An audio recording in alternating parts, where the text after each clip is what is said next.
One of the biggest roadblocks you can face when you're having challenges in your marriage and you'd like to repair the relationship is when your spouse is upset by something that you did that you don't believe was wrong. You don't regret your choice. And this is a roadblock because you could end up just apologizing for something that you don't believe was wrong, simply to smooth things over temporarily.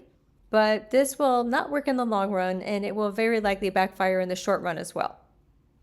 Or you could end up not apologizing at all, and this issue just sits there between you like a wedge.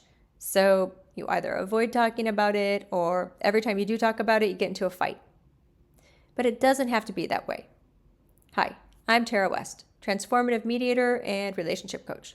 And today I'm going to share 3 ways that you can offer a genuine and authentic apology, even when your spouse is upset about something that you don't believe you did wrong. So the first thing you can do is you can ask yourself, is there something about the context of what I did that I do regret? So for instance, if you made a financial decision that you believe was the right choice to make at the time, but you didn't really have conversations with your spouse about it, or when they did bring up any concerns, you kind of dismissed them. In that case, if you regret how you handled the communication and conversations around the event, you can offer an apology for that. And that might be actually the apology that really hits the spot for your spouse, because it could be that all they really want to know is that you're going to include them in important decisions going forward. And this will show them that that is something you regret and it's not something you're going to do in the future. Another option is to ask yourself, were there choices that you made leading up to the decision that you do regret?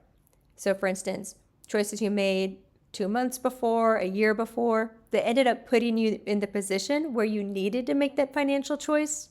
Maybe if you had to do it over again, you would make those decisions differently. So if you can apologize for that, then you can offer a genuine, authentic apology that will feel true to you and will feel true to your spouse. So this can start to rebuild trust, open the lines of communication. And finally, this third option is one that will work in pretty much every situation, almost without exception.